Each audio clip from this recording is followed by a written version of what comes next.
Hi friends, it's Miss Kristen.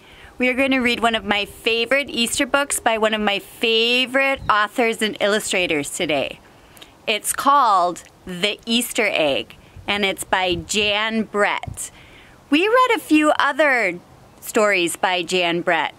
One was called The Mitten. Do you remember the story The Mitten? That was about Nicky who lost his white mitten in the snow. And all of those little animals, like, I think there was a mole and a fox and a badger and a bear and even a tiny little mouse. They all crawled inside to try to keep warm. Well, today we're going to read a book about some Easter bunnies getting ready for Easter. Let's start it, okay? I'm excited. This book is called The Easter Egg by Jan Brett. Jan Brett draws beautiful pictures, and this book is full of beautiful illustrations. Do you remember that Jan Brett draws pretty borders around her pictures that kind of give clues to what is going to happen in the story? Let's see. What clue do you see drawn on this page? I see a robin too. A robin is a good sign of spring. Chirrup, chirrup, chirrup. Spring is here. Time to start my first ever Easter egg, Hoppi said. Each year, the bunny who decorated the winning egg got to help the Easter rabbit hide the eggs on Easter morning.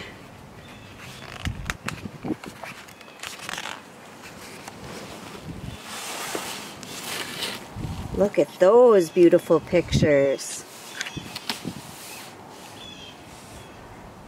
Hoppi had been dreaming about that bunny all year long.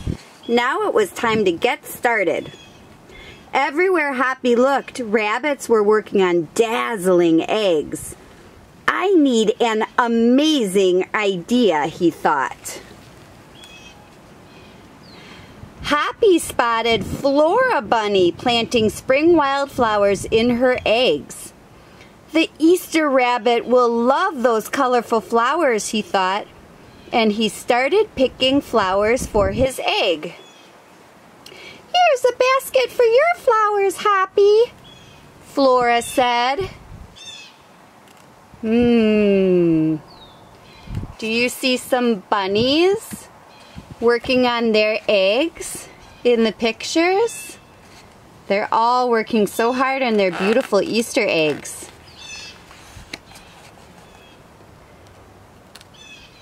Chop, chop, scrape, scrape.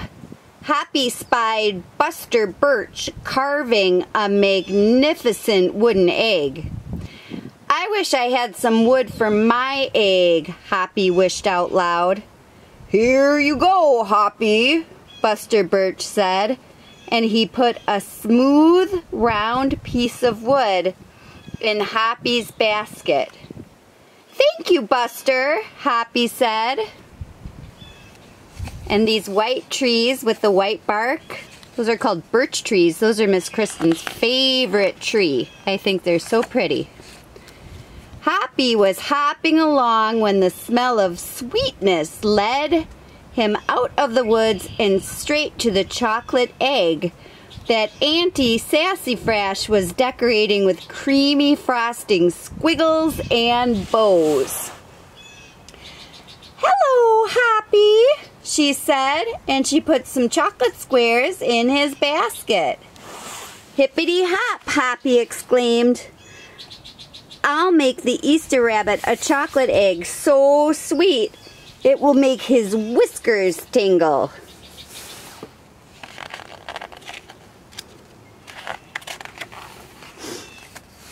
Then Hoppi saw Granny Irene decorating one of her fabulous story eggs.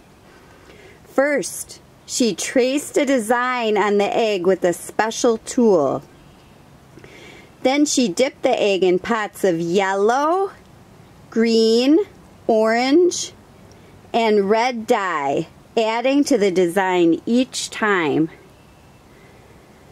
Do you see all of those beautiful colors in her eggs? Hoppi couldn't believe his eyes. "I'll never make an egg that beautiful," he told Granny Irene. She smiled. "Try," she said, giving him one of her special tools.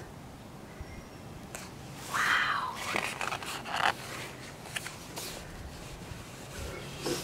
Hoppi was hopping by Hans Vanderrabbit's garden when he spotted an extraordinary egg.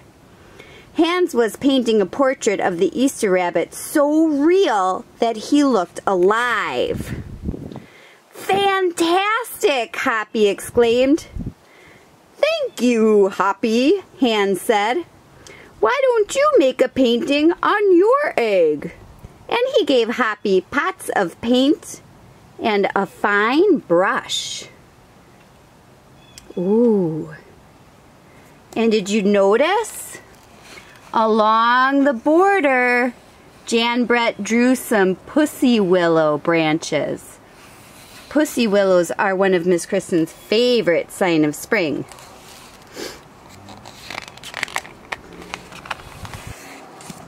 As Hoppi bounced along, a loud boing nearly knocked him off his feet. It was a whirling, twirling, mechanical egg. "Whoa!" Hoppi said. "That's an unusual egg." "Would you like to make one?" Roberto asked. Hoppi tried hard, but the harder he tried, the more parts and pieces piled up around him. "Ah, thank you, Roberto," he sighed. "But I think I better make the egg that is right for me."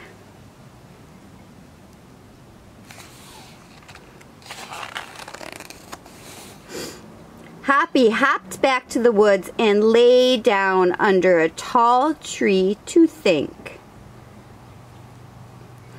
"Making a beautiful egg is harder than I imagined," he thought. "I guess I don't have to win. I just want to make an egg that I am proud of."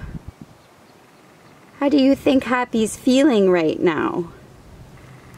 Do you see him laying under a tree in the forest? Yeah, there he is. Suddenly, the woods rang with the squawking of birds sounding an alarm, and Mother Robin swooped down, calling wildly as if she couldn't decide where to go. An egg had tumbled out of Mother Robin's nest. Inside the perfect blue egg was a baby robin that needed its mother to keep it warm until it hatched. Oh boy, there's the little egg. How do you think that Mother Robin is feeling? She's very upset, isn't she? Let's turn the page. Hoppi knew what he had to do.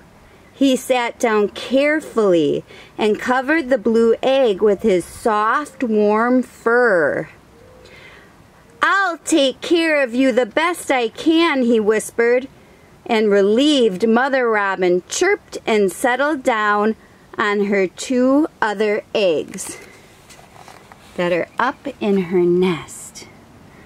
Hoppi's down here keeping her egg warm that fell out of the nest, and Mama Robin is up here sitting on her eggs that are still in the nest.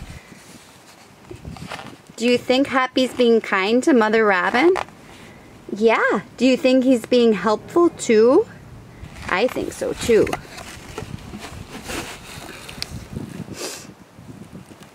Hoppi never left the robin's egg. If it was sunny and warm, he carefully turned the egg in its nest of moss. If it was rainy and cold, He kept the egg covered and dry. At night, wild animals passed by. Hoppi crouched down and stayed hidden in the ferns. Often he heard strange noises coming from above, but Hoppi didn't run away. It's raining. Oh, and look what animal is coming by. A fox. He just kept sitting on that egg, even though he was scared. Every day the rabbits worked on their eggs. Tadpoles turned into frogs, buds swelled into leaves, and Easter came closer and closer.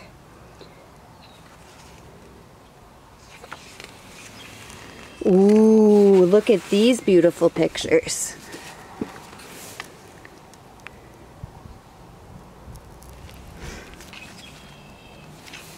Finally, it was time for the rabbits to take their eggs to the glen. They had forgotten all about Hoppi, who was quietly sitting on the blue egg under the tall tree in the woods. Early the next morning, the rabbits waited for the Easter rabbit.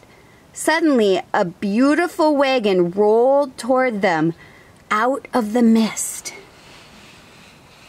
What is pulling that wagon?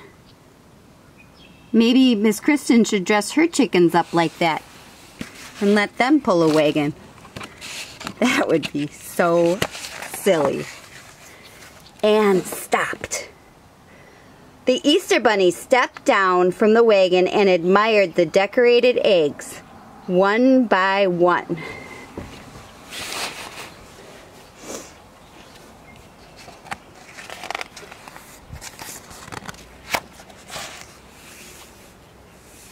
You have brought me the most beautiful eggs in the world.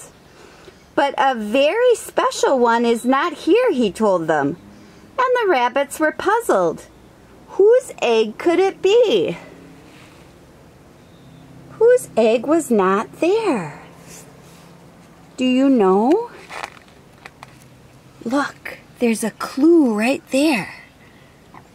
What happened to Hoppi's egg?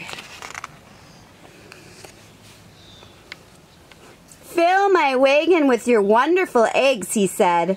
When I return, I will show it to you. Look.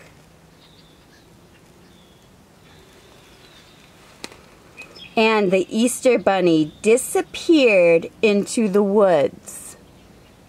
Do you see a clue about what the Easter Bunny might find? Yeah, let's find out. He came back with Hoppi, looking scruffy and bedraggled. Hoppi has an amazing egg to be proud of, the Easter Rabbit told them. He has kept Mother Robin's egg warm and safe until her baby bird hatched and she could take care of it. The Easter Rabbit placed the empty blue shell in the place of honor on top of the wagon.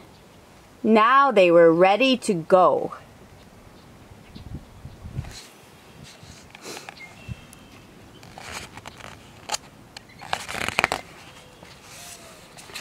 The rabbits cheered for the egg that had surprised them all.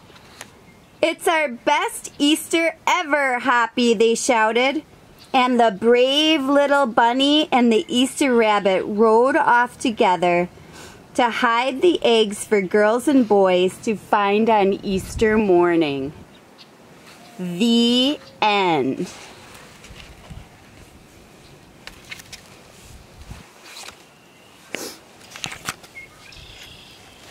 Boys and girls, did you like that story? I do too. The colors and the pictures that Jan Brett drew for that story are just beautiful.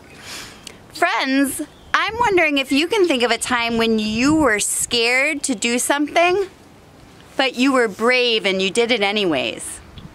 If you think of that, tell Mom and Dad when you were brave. And I hope that the Easter Bunny is very, very good to all of my friends. I miss you. Be safe, be helpful, be kind. Bye.